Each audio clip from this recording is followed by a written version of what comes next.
This is the first time in my life I'm glad I'm deaf. I can't use a booze. Welcome to the Black Irish Podcast.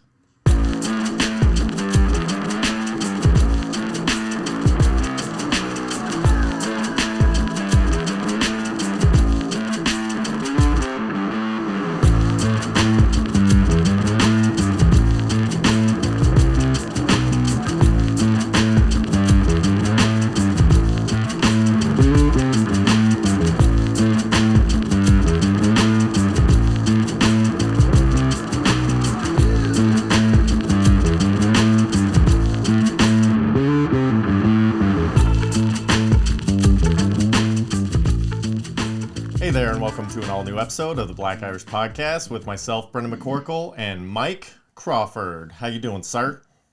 I'm good, Brendo. How you doing this week, man? Good, man. Bill Cosby escaped from jail, so that's pretty exciting. Escape? Yeah. Would you say? Would you call that an escape? I think they let him walk out the front door. Feels like he escaped. Free Bill. Oh man. So what should his first audition be for when he gets out? Bill ain't auditioning. Bill's gonna have the lowest profile. You think OJ's profile was low when he came home? Yeah, but OJ couldn't help it. He came back. He had to get the spotlight again. Bill's never gonna get the spotlight, man. He's gonna enjoy his pudding pop money and he's gonna kick his feet up somewhere. You sure? Because he paid all those people off and still have plenty. See, that's the difference between a lot of people that get caught up in these cases and Bill Cosby. Everybody ain't got Bill Cosby money. You know what I'm saying? Bill Cosby got enough money to pay people and he's still pretty filthy rich. Yeah. Ain't nobody talking about nobody coming to try to get no money back from Bill or he owe anybody. No, who I owe, pay. God. That's like that. It's a different type of money. All right. So Bill's good. He's gonna go find himself a corner somewhere, and he's gonna sit down, and you will not hear from Bill. Do you think that he'll play himself in his biopic? that would be dope, right? Dude, getting paid, old, so he could definitely do it. Getting paid again to be yourself in a jacked up story, dude. I'm telling you.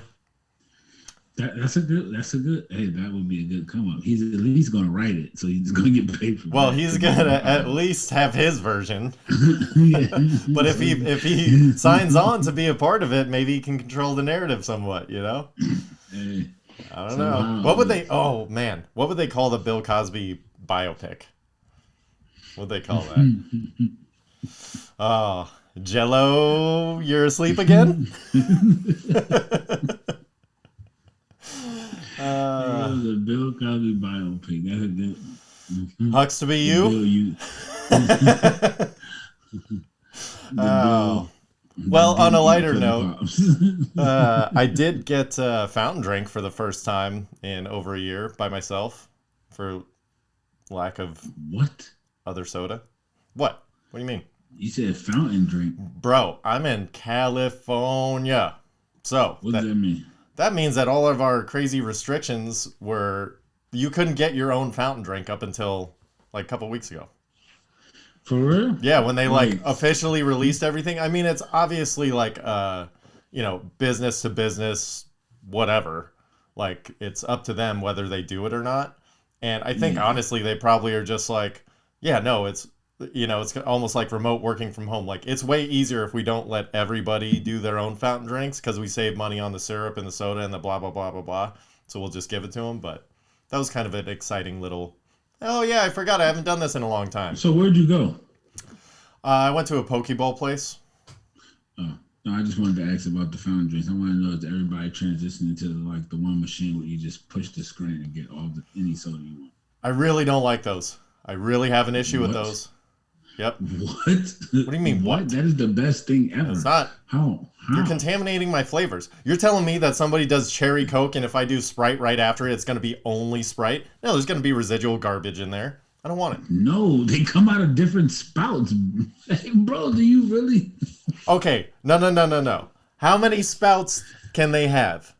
in that tiny little thing. They have a spout for everything. So they have a spout for every soda. And then they have a spout for every flavor.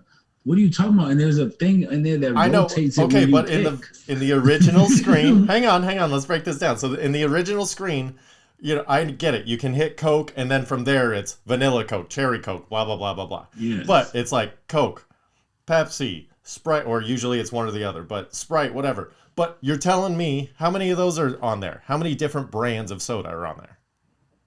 However many different brands. So there's Sprite. But Coke, let's say there's lemonade. 10. Let's say there's 10. Is there on average about 10? You would say?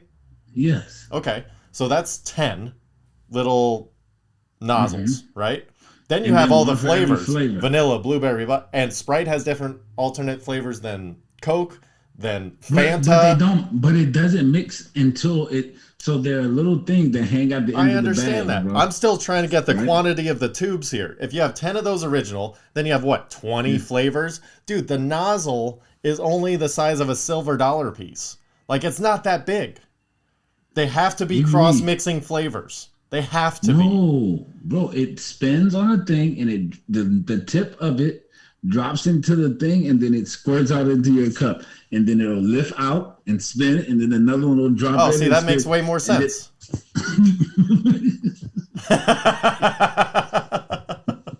I was just thinking like the original regular, like mix it up fountain stuff. They just got little. I would assume that the tubes were very much smaller, but This is that high-tech makes stuff, more bro. sense. I've seen the inside of one of those. There's a lot of bags of soda. Just a lot of bags of soda. Yeah, that makes me want to get it more. I mean, they're in bags. Yeah, it is. That's what a fountain drink is. Yeah, Which is I why still it's don't never trust as them. potent I as a don't bottle trust them. drink. No, I don't care for it. It's still coming out of the same cylinder, which my eyes don't trust. So, No, that's sorry. the greatest thing ever invented. You can literally go up there and put 12 sodas in your cup, all different stuff. That's ridiculous, though. I can put 4 different strawberry sodas. I can do strawberry Fanta, strawberry Sprite, strawberry ginger ale, and strawberry lemonade, all in one cup. Yeah, that sounds disgusting. That sounds Grow like up. It is amazing. Bro, every now and then I have a soda. I drink more juice than soda. I don't really drink soda, but when I have find one of those machines, I get soda. And yes, I turn into a kid. So be it. But you just drink Sprite. Sprite is not soda, man. What? Sprite is like ginger ale. Okay, so what soda do you get at these magical fountains? I told you, I get strawberry and everything. Oh, you mix? That is your drink? Not exactly, because I don't usually get lemonade. I might do 3. I was going to say, lemonade seems like it would kill all the carbonation. It would, but that's the whole point. It kind of levels it off, man. So, All right. Hey, I can appreciate that. Do you like cherry limeade? no. Good. So you're a regular human. Good. Mm-hmm. Anybody that likes cherry limeade also probably likes SoCo and therefore should not be trusted. What is SoCo? The liquor, the alcohol that tastes like, or it's just Southern like, Comfort? yeah, it's like syrup, Oh, bro. my goodness. Bro, that's absolutely disgusting. Yeah, it's like cherry limeade. It's disgusting. I'm never even tried a cherry limeade. Good. I'm agree with you. Good. It's overrated and it sucks. You know what else sucks? Soup Plantation. I'm glad they're out of business. Let's just continue to crap on people. This feels good. Oh, I feel like I'm exercising my demons right now. Bro, why you want to crap on people? And who is Soup Plantation? Why they gotta have plantation in their name, first of all? Well, they shut it down, Mike. We shut it down, finally. There you go, brother. Soup Plantation, shut it down. I never liked that place from the beginning. Why you didn't like them, though? Because all they had was soup and wet salad. Like, you know the kind of salad that you look at it and it's wet and you're like, what the fuck is this? You can't have wet salad. Yeah, like Not Sizzler. before you put the drizzler. Sizzler, wet salad. Like you don't want that Sizzler salad. Bro, do you know how long it's been since? Like, I was a kid the last time I seen a Sizzler. like, I don't even remember that they had wet salad. I'm glad you do. But the restaurants I'm talking about, that just like, you're like, bro, why do you even have that? You can't give me a wet salad. I'll give it back to you. I know. Well, I don't even want to eat at the restaurants with wet salad. You know who has great salad, though? Who? Olive Garden. I knew you were going to like Olive Garden salad. The salad dressing is the bomb. Just got to get that dressing. Salad is bomb. Salad is bomb. Actually, Just romaine lettuce, croutons, cheese, and olives. It's the I've dressing. been to no, it's the salad. But I've been to Olive Garden on multiple occasions and just ate super salad, bro. Like it's that good. Yeah, salad and breadsticks, bro, is like $5.99 or something. That's always that's what we used to do as kids. We used to go to Olive Garden, like the two people, like one would have a job, or like the other one, his parents gave him money, and then everybody else at the table would just eat salad and breadsticks. So the bill would be like $40 with 6 people. Everybody gets water. You know, that was our way of going out. That was, I mean, but that was creative though. That was smart. You know, and then it's like, oh yeah, Instead you of can just have a going, little everybody piece of going my. to spend $6 at Wendy's. Yeah, the people that would get, you know, sometimes the servers be cool about it, because usually also when they would have like the never-ending pasta bowls, it's like one person orders that, everybody else gets the salad and breadsticks, and the waiter's either cool and is like, I know what you guys are doing, or they're like, nope, pasta's only for this person. You're like, you weren't getting a good tip anyway, so now you're just not getting one.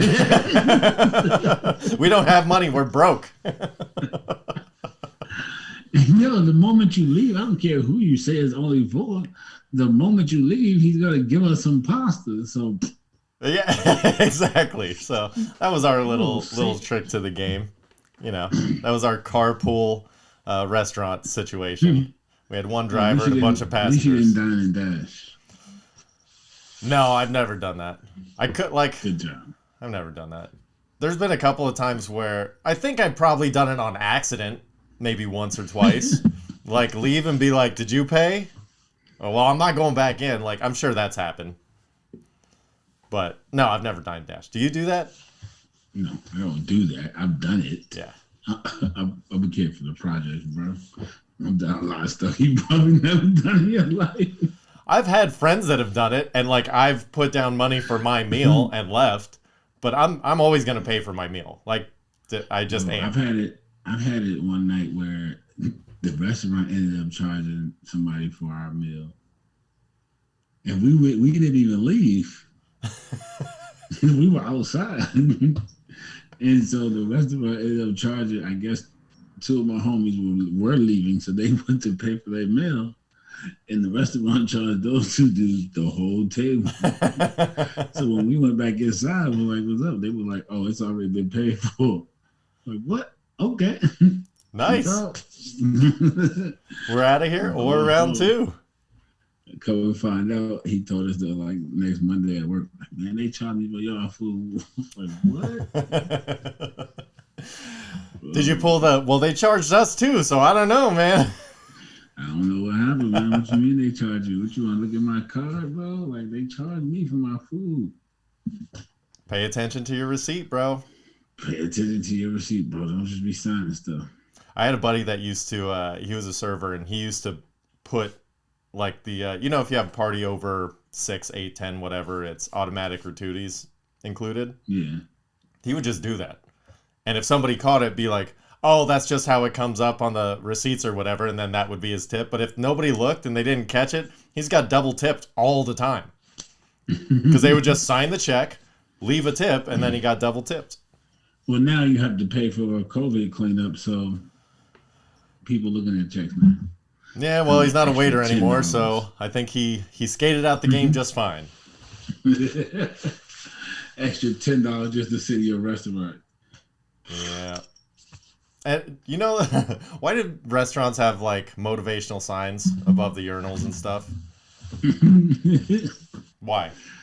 Motivational, like not even motivational, but like live, laugh, love. All right, Kevin Hart, you have to be with me everywhere. No. And why don't they have those for women? If I saw that above my toilet, I wouldn't use it. That's first. Well, first of all, if you're in a restaurant and it's there, you don't have a choice. No, I'd go to another one. It can't be above all the toilets. Like they usually do every other or something. They skip it. But like even at like homes, a residential home, like above the toilet, there's usually something there, right? That's only for men. If somebody's home, I can't control it. Yeah, but that's only for men. For men. Women don't pee standing up, Mike. Oh, I didn't think about that. Like, but they can read it before they pee. Oh, when yeah, they because that's what going women are into doing. and then when they getting into position. No. But What they now that need. you say that, Look, that makes perfect sense. I'm just saying what I think.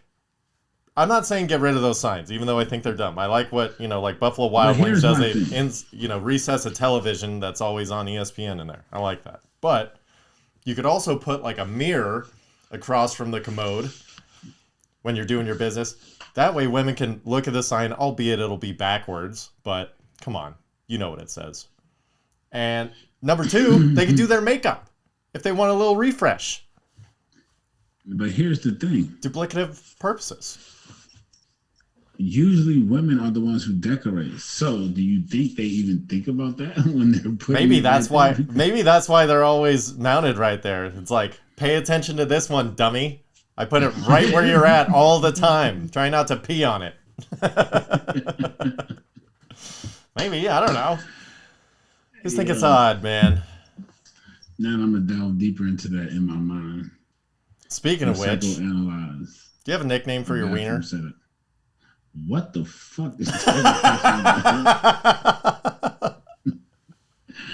Brendan, if I did have a nickname for my wiener, I would not feel comfortable talking to you about it on a podcast that other people are going to see, or in private. FYI, just for anybody who does see this. So that's just for special ladies only. You don't have to tell me what it is, but do you have one? Yes or no? No, I don't have one. But if I did, that would be a very uncomfortable conversation to have with another man. That's pretty, I'm not going to say the word, but you know the word I'm thinking. I'm glad you asked, Mike. Mine, Captain Geach and the Shrimp Shack Shooters. If you know, you know. I have no clue who that is or what that means, and that sounds pretty weird.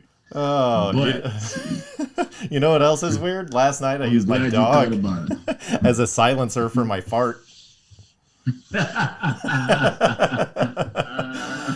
I knew it was going to be a big bad ripper. And it's like, dude, it's like midnight. I don't want to wake up my old lady. And my dog was just like right there, curled up by my butt. And I'm like, man, I should really roll over and do this. But I was like, dude, he'll muffle the sound. So I let it go. Turns out, dogs are not good fart silencers. It just pisses them off and wakes them up. Oh, man. Yo, and it probably stank. Well, it was under the covers, so if it did, it stunk like the next time I moved. Oh, man, those are the worst. Those are the only kind I have, is the worst ones. That's disgusting, Brendan. I know, I'm sorry. You need to do better. All right. Well, I would never eat semi-bad one. I would never eat my dog. But I would eat others' dogs. Would you? If you had to? Dog? Meat? Yeah, like if you had to. That's disgusting. That's absolutely disgusting. Okay, if you had to, if that was the only meat on the planet, would you be vegan? I would be a vegan. You would? Yes. All right. I would never eat dog meat. What? Would you eat a cat?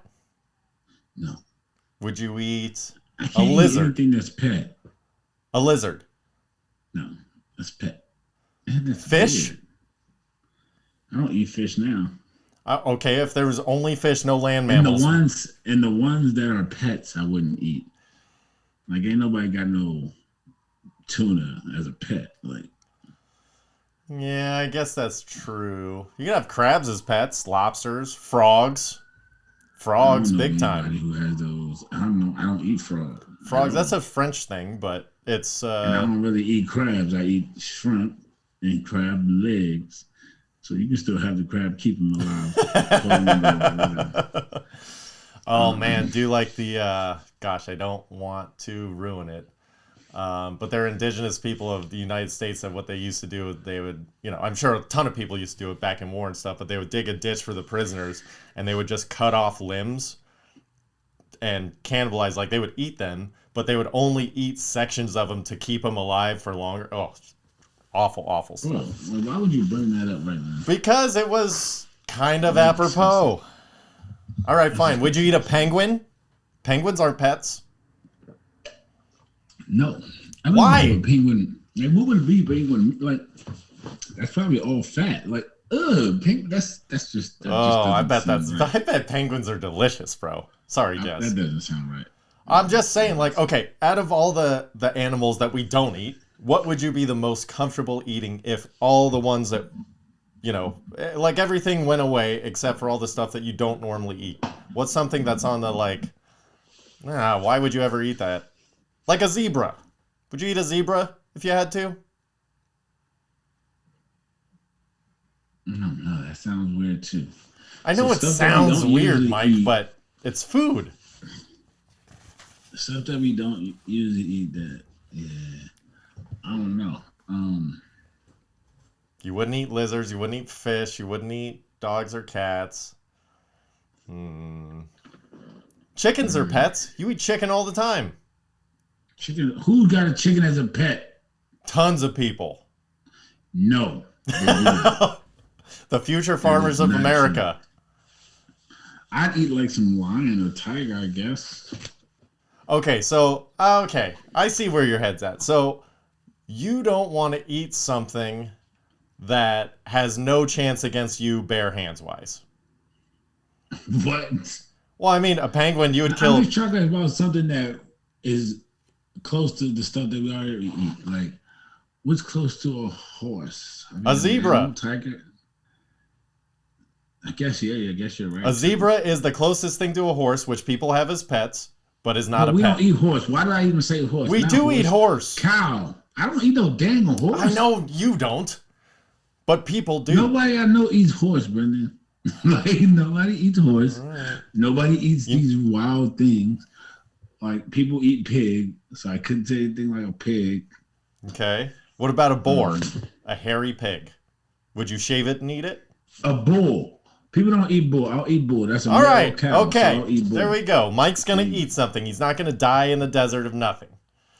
There you go. Bull. How would you have your bull prepared? Barbecue? It's going to be well done, sir. I know, but barbecue style, just slathered in sauce? Over open fire, like roasted, like a pig. Oh, okay. All right. Damn, that's a lot of meat. All right. We got you to eat. We got you to eat bull. Nose to tail, right? No waste. Yeah, what? Nose to tail, no waste. Rocky Mountain oysters and all. No, I ain't doing no waste. What do you mean? No. Balls is going away. Stomach is going away. I don't want nothing that's disgusting. No. I just want to eat the meat. Pause. Skin it pretty good, and somebody can do something with the fur. All right, fine. Well, what about something else that you're not going to eat? I ate a delicious ice cream cake over the weekend. Did you know that? I was playing a very dangerous game with myself where it was my son's birthday, and I was like, all right, we're going to go. To my guy. Oh, yeah. And we're going to do ice cream cake. We're going to go all out. But I'm like, all right, you know what? I'm going to do cheat day, too. I'm going to go crazy with them. So we get this ice cream cake. So it says the servings is 2 to 4. So that's Baskin Robbins is telling me two things there. One is this is not supposed to be a sad cake. You can't get this if you're going to be by yourself. You have to enjoy it with somebody. No sad cakes here. I'm like, all right, I can appreciate that. Not a single serving. But then I also took it on as a challenge, Baskin Robbins. Are you telling me that one person can't eat a serving of this by themselves? Like, don't challenge me, Baskin Robbins. So, long story short is I basically ended up eating everything. I ate 3/4 of the ice cream cake. I ate another quart of ice cream. I ate like 4 cupcakes, bunch of bags of chips and stuff. I just went bananas. And by the way, a cupcake, a whole cupcake, which is how I consume them, should be the perfect bite. It should be the perfect bite, albeit a big bite, but it should be the perfect bite because technically you should have the proper ratio of cake to frosting if you consume the entire thing.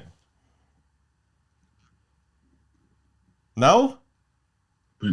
What? It depends on where you get the cupcake from, first of all. Store-bought cupcakes be piling that frosting on. I hate it. These were homemade cupcakes by a friend, so they were probably good. They were a normal cupcake size. They weren't like an overgrown whatever. They were they were a child's cupcake. 2 bites, Brendan. Like, respect the cupcake. It was a child's cupcake, and I wanted to test this theory because technically like if you take 2 bites, 1 bite, maybe you get a little more cake, a little more frosting, you don't know. Maybe you take this third or whatever. If you eat the entire kid's cupcake, it should be the perfect ratio. It probably is the perfect ratio, but in the future, make it 2 bites, bro. Don't be down here sucking down cupcakes at that type of rate. I will heed your advice and slow down my cupcake consumption. How about that? Hashi Tashi. All right. Assalamu alaikum. What's something that if it gets on you that you're like you're like, I don't want to touch this. Like for me, glitter or bubbles. Like any of that shit touches me, I'm like, get it off me. I need it off now. I hate it. Spiders. Spiders, but that's that's an insect though. Yeah, I mean, like there's certain insects, dude. I'd rather have a spider on me than a cockroach. But a cockroach, I'm like, ugh. Oh no, cockroach can't kill you. If it's the wrong spider, it could. Whatever. At least, I'd rather be dead than gross. You ain't putting no lipstick on me. Nope, not happening, bro. Lipstick? Yes. You said stuff.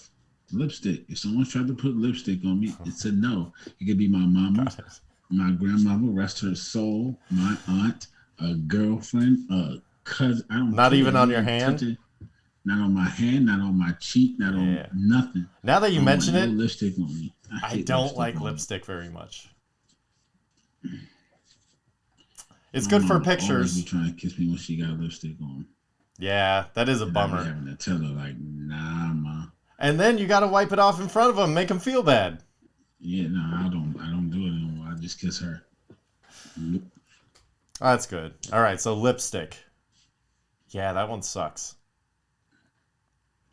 I don't know. There's nothing else that's like you got weird about like things being sticky or anything like that, or you're cool about that? Super glue, man, because it feels like it's never coming off, bro. But I'm pretty sure anybody who gets 2 fingers stuck together is gonna feel weird. How many times have you done that? I think you're with the wrong girls if they get stuck together. No. I don't know, man. I've probably stuck my fingers together with super glue a couple times. Just being a kid, being fun. Yeah, man. Oh, shit. Well, there's plenty to talk about in sports this week. So, all right. Let's start with this MLB thing. I want to run something past you for the pitcher stick'em rule. See what you think about this. If they treated it like a challenge in the NFL, where you get 2 checks a game for the manager, and if they're clean both times, you don't get to check again for the rest of the game. Well, you can't make that a rule. You can't make that a known rule because it's tough for the relief pitchers and all that. Well, just the start. If you do it early and you get those 2 out of the way, he gonna come out in the dirt and then with the stuff, and that's what I'm burn you off for the rest of the game. Right. So this is it was more that was a jumping off point to get to a punishment. So for me, a punishment would be if after the first 2, if the pitcher's clean, anytime after that you call for it and you are incorrect, the next batter is out. Automatically out. They do not get an at bat. Doesn't matter who it is. That batter in the lineup, it's considered, like a fielder's choice. Like instead of an intentional walk, intentional out. And if it's the last batter of the game, the first out of the next game. You start off with 1 out and your second player up to bat. I like everything but the last part. Because then you could just move your pitcher to the 1 spot. Yeah, and one game shouldn't affect the other unless it's still in the same series. But if it's a different series, that part. But I like the rest of it. So why can't it be the last out? Because or I guess it could be if it's the last batter. Unless he brought it with him and he's hiding it in his pocket. If you think he got sticky stuff, you're going to call it after the first batter anyway. Like you don't find it out on the 3rd batter. Like he's out there for a whole. Unless it's a new pitcher. Well, even so, if it's a tight point in the game, if there's runners on first and second, bottom of the 9th, and there's 1 out, the pitcher or the manager just to mess with the pitcher's rhythm, you'd be like, hey, go check him. But what? Yeah, but what I'm saying though, that would cost him his second out. That would be fine. And he that's on him to lose that out. But I'm just saying, like, it's still on the manager to ask for it. So if you know it's your last out, and this pitcher has already been out there, and he's the same pitcher that got the first 2 outs, what do you think he pulled it out his ass? Like, well, you don't got no sticky stuff, so there'll be no need for you to call for it in that time anyway, right? On your last out. That leads me to what they could do just now is have an MLB official, Major League Baseball official, one in each bullpen, one in each dugout. Before the pitcher goes out, they'll check, just like a referee does to a boxer. Head on out there. If you can fucking figure out a way to sneak it by us now, good on you. Take the calls away from the manager. With all the camera angles that they have at games now, with all the technology, like if you pull out something from in your crotch or your belt line or wherever you're going to pull it, like someone's going to catch it on camera, bro. Yeah. Like you're not going to get away with it. But why don't they just have an official, and then anytime a new pitcher comes in from the bullpen, just stand there. Hey, let me check you. Fucking go out there. It's this. Let me give you credit. You dropped 2 dope ideas tonight. The first one was a dope idea in reference to punishment. I like this idea in reference to let's just a way to avoid all the bull. And you just have someone check it. Doesn't slow down the game. You don't have people interrupting their, the pitcher's rhythm. You don't worry about what are the consequences going to be for all these managers. It's like you could just fix it immediately. And don't tell me you don't have enough money to employ somebody to check somebody's hat and belt. You don't even need to employ a new person because here you go. The umpires rotate positions anyway. So the umpire that is at first base and the umpires at third base can be standing at the dugout, whatever dugout the pitcher's coming out that inning. Check them, let them go out, and you go right back to third or first base. Very simple. And then just have one person in each. You need to propose that to the MLB. And then just have one person in each bullpen. And right before they trot out on the field, I got to check you. That's it. You're done. Boom. That's it. And you got outfield refs already, so you're good on that too. I don't know, man. It seems way too simple. There's got to be a reason why all these high up people haven't thought of this solution yet. I don't know, man. Speaking of I don't know, what the freaking heck is up with Scottie Pippen, bro? I'm going to let you tell me what's going on with Scottie. Scottie is just Scottie being Scottie. He's always been pretty opinionated, bro. He's always throw these random opinions out there. At one point, he said Jordan was better. I mean, LeBron was better than Jordan. And 2 days later, he walked it back. Like, Scottie just wants some attention, and he's dropping a book. So that's what I'm saying. He's like the Farrah Abraham of authors, dude. It's like, yeah, yo, do you know he came out with a book, and in the book he said the Tony Kukoc decision was racist? Nope. Oh, that's in his book that he's dropping. That's no. I know it's in his book he's dropping, but that's like, here's the thing: is I think it's a little unfortunate the way Mr. Pippen is going about promoting his stuff, because what a lot of people are like, man, he's going crazy. All he was doing is promoting this bourbon and popcorn. No, he has a book coming out, a memoir, quote unquote, coming out in the fall. So he's like, hey, PR reps are going, look, while you're doing your promo for this is small potatoes. We're just doing this to build up to the book. Get a flash in the pan, do this thing. And some of it, I think, is genuine. Now, how high he's ramping it up, I think is a little aggressive. I think that his PR people need to tell him to tone it down a little bit.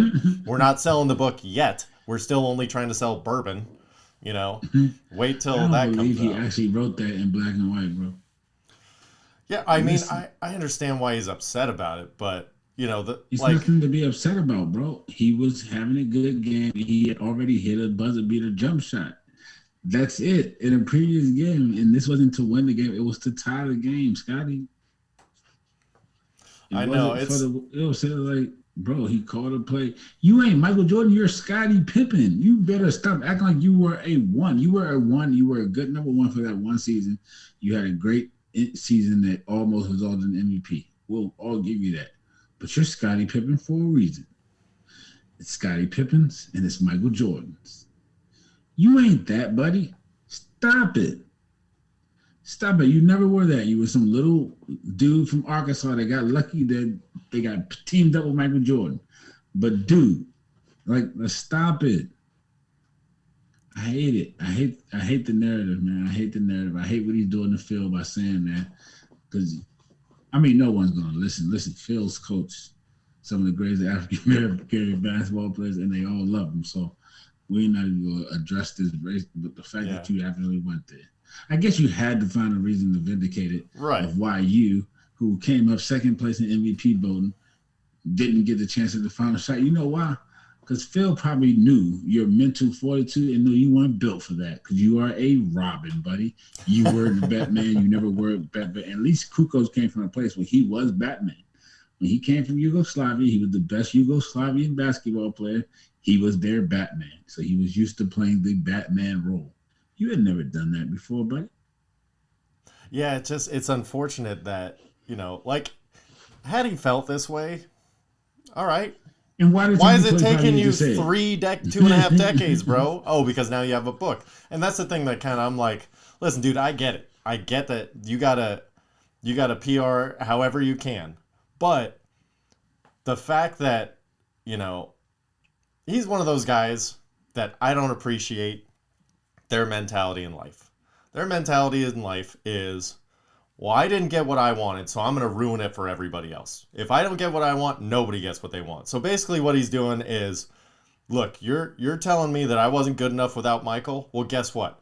I'm going to ruin those 90s Chicago teams for you because I want to taint that memory. I don't want it to be as good for you since it's not as good for me. And it's like, bro, don't just pick up your ball and go home.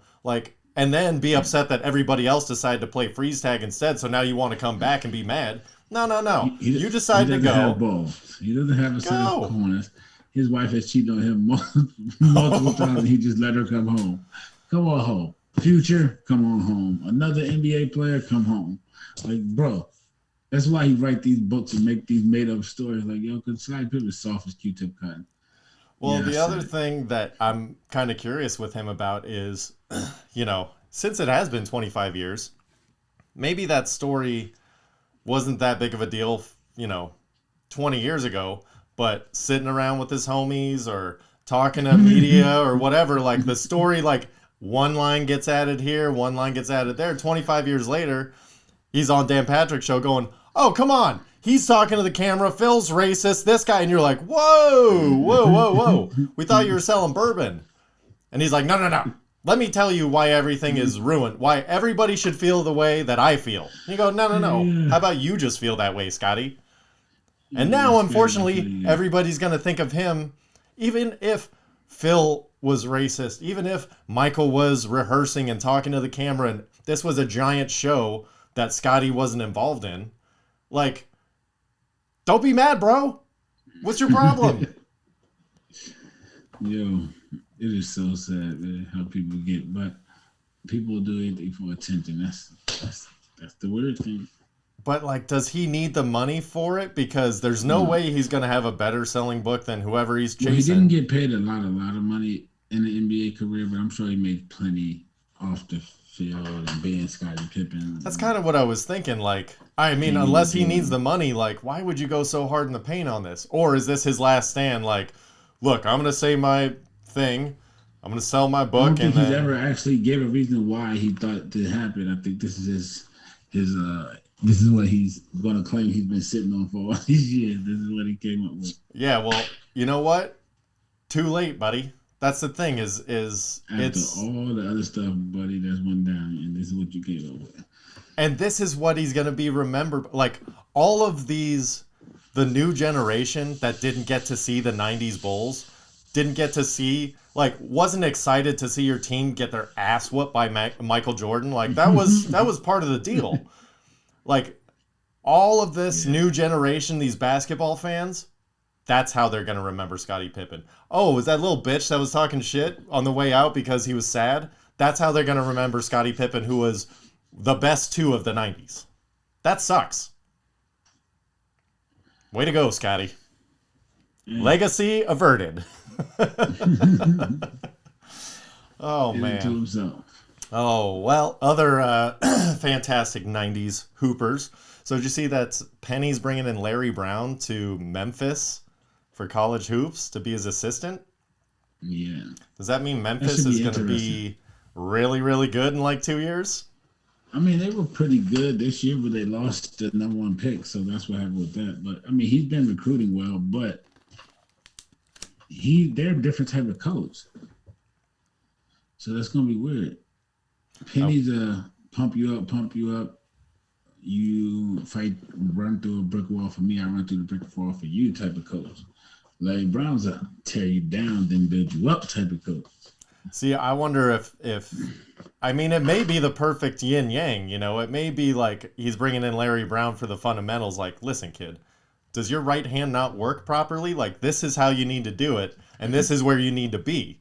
And then Penny's like, yeah, but once you get there, yeah, let's do this. You know, I don't know. We'll see. I thought it was a very interesting. We'll see how it works as far as recruiting purposes, because these are 18-year-old kids. I don't know if they want to come in here and have to deal with Larry Brown. That's true. I mean, Coach Allen Iverson, so we'll see. It seems and that's like going to be the connection, because Allen Iverson has his own game now, like the Jordan Classic. There's an Iverson Classic, so if they could use that as a pipeline for some of the top college recruits to come through. I'm telling you, there is a very specific reason why that move was made, and I don't know what it is. I was hoping you would have some insight, but a lot of this, man, has to do with recruiting, bro. Yeah, it'd be interesting. I that may be one where, you know, beginning of the tournament, the next few years, you just put a little cashish on Memphis and see what happens. I'm always looking for the big score. So, do you think this is a tainted championship? Would you consider this be an asterisk championship in the NBA? No. After last night? No. Come on, man. Why? Really? Yeah, why? Because all the superstars get hurt. The playoffs is about the superstars, and they're all hurt. Literally all of them.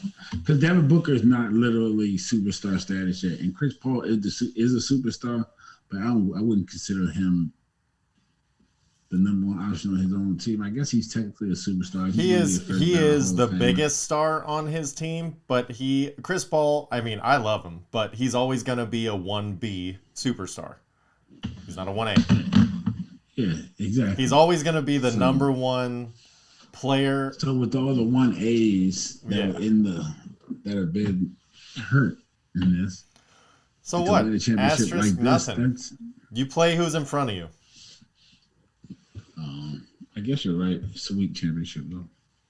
All right, so like if I was Trey Young, I would have all my eggs in this basket. Like I'm going everything I can do it for, because the chances of me getting here again are slim to none. Yeah, unless you get traded, or when your free agent second contract comes up, then maybe.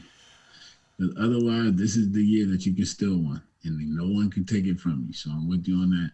But Giannis went down. You can get to the finals, and then who you get? The Suns.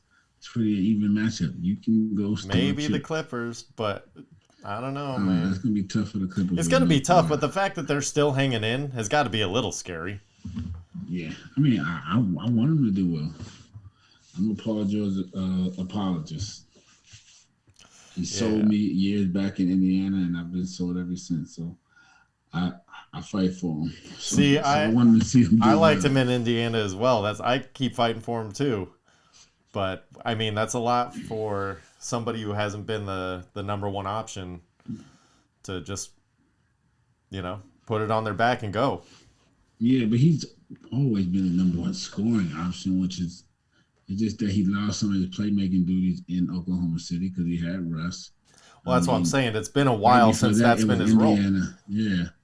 But he plays in Clippers like what? They've been 2 years of Kawhi stayed injured, so he's had multiple games where he had to fill in that role. So I'm sure. Yeah, but not in the playoffs. Unfamiliar with it. Yeah, that's my point. He hasn't had to be the main man in the playoffs, which he's done pretty well. He's done pretty well so far. I mean, he's, you know, at times you look shaky and you're like, is he tired or is he lost it?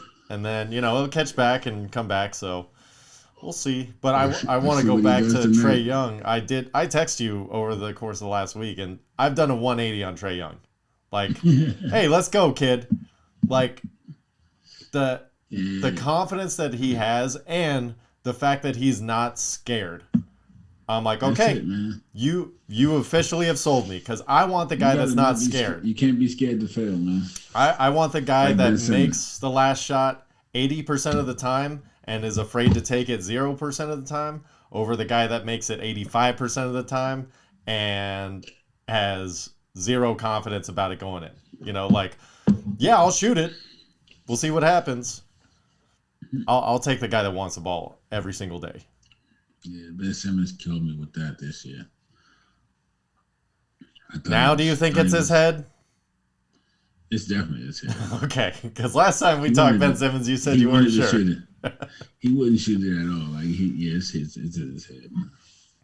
So, with that, are you telling me that a Ben Simmons, CJ McCollum straight up trade wouldn't be just perfect for both teams? That's just perfect. I've already presented it to everybody I know. That's the trade. Yeah. Except for I don't know if it works out dollars-wise because of years in the league. I think McCollum's years of service are more, so his per year salary is more. Because this has only been second. I think that's McCollum's third. So I think Ben's making about 20-something a year, and I think McCollum makes about 30. So you have to find a way to make the money fit. Because I don't think you can do it straight up. So I think Philly would have to throw someone else in. The Sixers don't have that room? I don't know if the Sixers have the extra buy. No, trade laws, NBA, they have the money. The money has to that you're trading has to be within a certain amount, and I don't think they fall within it. So I think you have to add some more. Or a draft pick or something. Throw a draft pick in there to maybe a draft pick. I'm telling you, like it seems like it would work out great for both teams. It's the perfect trade. It's literally the perfect trade. All right. Well, we need to talk more often because we have not discussed this, and I've been thinking about it for a week. Yeah, it's the perfect trade, man. You put a defensive player next to Dame. You can get Dame off the ball. Who facilitates? Yeah, and that's what you want Ben Simmons to do is do everything except for shoot. And you want Dame to just shoot and defend. And you have 4 other dudes that can shoot because Nurkic, even though he's not the greatest defender, he can shoot when he's in the game. And if you go small ball, Covington is a very good 3-point shooter. You know what Melo do. Certified. Is Melo going to play next year still? And Norman Powell, he's definitely going to play. And he's either going to play for Trailblazers or the Lakers. So just keep shooters around Ben. He don't got to shoot. The thing about the Philly is you put him out there and everybody can't shoot. You got him out there with Thibault, non-shooter. Danny Green having a bad series. And then you stick CJ McCollum in there who's like, I'll take the ball. And then you pull people off of Embiid and it just works. It just works. And you have enough defenders because you already had 3 people make all defensive teams. So you can let one go and throw Thibault right in the mix and you don't lose a beat. Like everybody that been guarded, let Thibault guard him or let Danny Green guard him. Like it's even, it works for both teams. Like just move on. That's what I'm saying. Like we need to be agents or brokers or something like that. Like this it seems too easy. Or what consultants? That's what we should be. Consultants. We should be like, look, guys. It comes down to these GMs and their pride. A lot of the time, they don't want to give up on situations because they're locked into this. They drafted them. That was their person, and they want to be like, "Yo, I want him to work out for me." Look, bro, Portland, you should have understood it 2 years ago. I don't understand even why you offer CJ that max deal, but you should have signed and traded him that year. You're not winning a championship with 2 6-foot guards. Just not happening in the NBA. Not gonna work. I don't care how good they can score. Well, they came off of watching. You know, the Splash Brothers and all that bullshit, and they're like, yeah, we can do that too. No, you can't. And by the way, Splash Brothers had a unicorn running with them. And by the way, that didn't work without him. Yeah, lucky. Everybody keeps it like it was this magnificent run by the. Let me explain the Golden State run to the world so you can understand it. The first championship, before they won 73 games. They won the championship because when they got to the game 2, Kyrie and Kevin Love went down, and they still only won 4-2. That's how much LeBron was going to make that team struggle with no Della. The world was out here praising Della Vadova. I know. That's how tough that series was with only one superstar. The next year down, they come down. They're up 3-1. They give up the lead. LeBron and Kyrie run through them. They weren't gonna win any more chips without Kevin Durant. Let me promise you, it was over. The run was over, which is why it's over now. Is that Kevin Durant's gone? It's over. The run is over. There'll be a good team when Clay comes back. There'll be a playoff team. They'll make it look good when they in the playoffs. No more championships for Steph. The run is over. He's a good player. The run is over. You That's think it. Steph's staying in Golden State? Yeah, he's gonna resign. You think so? You don't think he doesn't see all the other writing on the wall? What writing on the wall? They think they got the team to do it. They think they're gonna add a piece and make a run. Draymond is getting too old. I don't even need to waste time on Golden State. They're not going to. But the I agree whole with thing you. is he would be a fool to have put in all that work in Golden State and not get the big payoff. Because everybody got to realize Steph never had the supermax. Yeah. Because his last contract he signed, he was coming off the ankles, so he didn't get supermaxed. He didn't have all NBAs and stuff to get a super. So this is gonna be his first supermax. He'd be a fool to turn down a supermax to go. He can't even. The Lakers can't even max him right now. They would have to literally do a sign and trade. Yeah. Yeah, you know what I'm saying? Like that this summer when they offer him the supermax, when the season's over, he's gonna sign it. Believe me. Listen, if he doesn't, he'd be a fool. Unless he wants to go back home to Charlotte. I mean, because they could package up a lot of stuff to give to Golden State, and that's where he's from. But I don't believe it'd be a sign and trade for the Lakers. I believe because he know he ain't winning no more championships, so he just wants to play comfortably at home because that's where he's from. They're from the Virginia, Charlotte area. So we'll see. I don't know.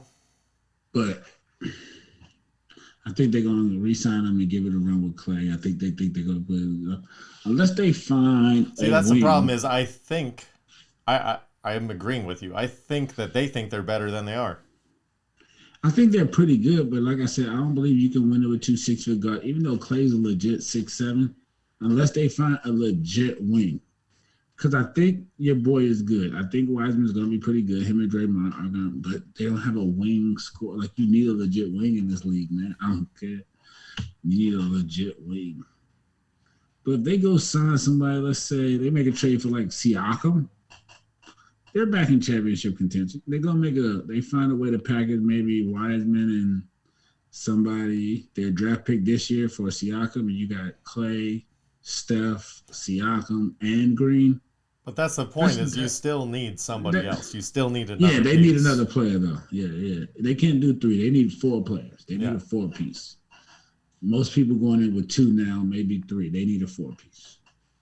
Yeah, you either have to have 2 really strong ones or 3 like a strong one and like exactly, like the Lakers, or you got to have something where you have like a Giannis and a Middleton. But see, Milwaukee's an anomaly. They're not a good example actually. No, they wouldn't be. They wouldn't be. You need a strong one and 2 strong 2s, or 2 dynamic year, everyone ones. Healthy. You need at least 3 dynamic. I say 2. I think you need a 1A, a 1B, and 1C. You can have, if you got 2 1As, the third player can be like a 2. Or if you have a 1A and 2 1Bs or 2 1Cs, I'm gonna call Kyrie and James 1Cs, not 1Bs, because they've never proven anything on their own. But Kevin Durant's a legit 1A. Like, you need a team like that. 2 good players and then 1 great, or 3 really good players, or 4 good players to be in contention next year. It's not going to be many teams that are championship contenders when it comes next year. That's why this championship is going to be BS, because there's not one superstar left from these players. Legit superstar, now that Giannis went down yesterday. Yeah, Trey but if the is Clippers working come himself back to and superstar Kawhi's in the now. finals, game over. Then, I mean, they're going to be predicted to win it. Yeah. But because he's the Put your money legit on the superstar. Clippers today. Put your money on the Clippers today to win the whole thing. Hey, yo, if you think they're going to do it, this will be a good time to put the money on. They're down 3-2. You're probably getting hella odds. I bet you're only getting like 7-1, 6-1. I mean, it's only 4 teams left, so you ain't going to get, but 7-1 is pretty good. $700 off $100. Well, that For a was team being down generous. 3-2. That's why I already started to walk it down, because I'm like, there is only 4 teams, so we'll see. I don't know. You watching anything else right now besides sports? The upside. Manifest. You started watching that? Manifest. You told me about Manifest? I don't be remembering stuff. Not man. me. I don't know.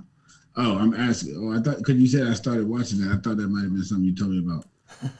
Yeah, Manifest is pretty good. I stopped watching Startup. I gotta finish. I thought you said you finished it. Or did I finish it? That's why I stopped watching it. You said you finished it. No. It was okay. Like, yeah, I finished Startup too. I mean, it was pretty good. I don't know about all these series ending with like a make your own, like you figure out what happens next. I'm like, that's not why I watched this. It's kind of a cop out. Like, do y'all understand this is a TV show? Yeah. And did they ended the series, right? Like they're not even gonna pick it back up, so that's it. I think so. I mean, maybe if a ton of people watched it on Netflix, they might bring it back or something. But I think it was only meant to be 3 seasons, or it came out in 2018, so maybe it ran 3 seasons and season 4 is coming up. I mean, it was pretty decent. I have a question for you though. All right. I hope that's not how they leave it. I hate shows that do that. It's very cliffhangery. Not cliffhangery. It's just like it's Sopranos, very open ended. Like after watching all that Sopranos, I'm mad how they ended. Like that's like it pissed me off, bro. Like, you did all that for that? Yeah. Well, it was one of those things where I don't think they could never make even the majority happy with any ending. So they just were like, "Fuck it, let everybody else figure it out." Like they'd painted themselves into a corner because they wrote such an incredible show. They're like, how do we end it? I'm like, I don't know. It has to be the greatest ending of all time. Can you do that? I can't do that. So they're like, fuck it. Just nobody knows. Doorknob or whatever the last thing was. Doorknob. So, hey, 2 things. In any opening scene of like a movie or television show, if they're showing a dad being a good dad to his kids, inevitably that person is either like the scientist who's making the bomb or the hacker, or like it's the inadvertent person that makes all the chaos go, but they're not actually the evildoer. Like that's forever going to be a thing. And also when people are in movies or TV and they're both in the front seat of the car and one of them shoots the other one in the face, how come the bullet never comes out the window, but there's plenty of blood and brain matter on the passenger or driver's side window? Bullet never goes through. It depends. You are in the caliber 3 feet away from. I mean, how dense of a noggin do you have to have for a bullet not to go through it at 3 feet away? I guess you're right, technically. I'm just saying that part. I know it's for dramatic effect. You get the blood splatter, but just saying, step up your game, man. We want real shit these days. Put me in the scene. Shit. Let them know, Brendo. Well, I've actually been watching Loki on Disney Plus. It's actually a really good show. Never really watched the Avengers and stuff. I've seen a couple of them, like the superhero movies, but this one as a show by itself is actually pretty good. And then let's see. Oh, Dallas was watching the Don't Fuck with Cats thing on Netflix the other night. I don't know. I was kind of half asleep, heard like 10 minutes of it, and could basically tell you what the whole thing's about. Just a bunch of pretentious assholes going like, first I thought it was this, then it was this. Okay, that's the whole show. It's boring. And then, have you ever watched Animal Kingdom? Animal Kingdom. Yeah, I know what Animal Kingdom is. The show with the family. The family, the Surfer Brothers, and all that kind of shit. Do you like that show? It was okay. It was okay. The first season was awesome. And then from there, it was like, it kind of leveled out as okay. But that's coming back. I'm excited to see what they're doing because they're kind of starting to actually advertise it like it's a big deal. So I'm like, maybe they put some effort into it this time. That'll be something to look forward to. It's on TNT though, so that's like they don't worry, they have money in it, bro. If it looks like that's because they want it to look like that. No, I know it's TNT. They actually, funny enough, is I always used to think that TNT had crappy shows, but then I realized like their primetime dramas that they have, like they had some cop shows for a while that were like big deals, like Blue Bloods or something. I don't know. They had some like really big deal shows. So I'm like, a few years ago, I'm like, let me check out this one that looks up my alley, see if it's actually decent. And there you go. So catch up on Animal Kingdom, and new season's coming out soon. I'll be looking forward to that. And TNT always plays Shawshank Redemption. So that's true. TNT, TBS, they're all affiliated. Thanks, Ted Turner. There you go. Listen to anybody new? Nope, ain't really been listening to music because I've been in the house. It's hot as a bug outside. Yeah, it's been kind of hot over here too, but still getting loose, getting fresh. This week's Spotify playlist, we're doing Fleetwood Mac, Marvin Gaye, and Leon Bridges. I threw him in at the last minute because he's got something coming out. He's got a new album coming out at the end of July, and I really like him, and it kind of just goes with it, so I threw him in at the last minute. So check out Leon Bridges. I'm going to check out Leon Bridges. You should. I'm going to send it to you so you actually do. There you go. All right. Well, we'll wrap it up for this week. Be sure to follow us on Instagram. We are at Black Irish Pod. Mike is at Black Irish 213. I'm at Brendallis7. Check us out on YouTube, anywhere you podcast, and I'm going to leave you with this for the week. Pay attention when you're picking up dog poop and flip-flops. That's it. Have a good week, everybody. Love y'all. Bam.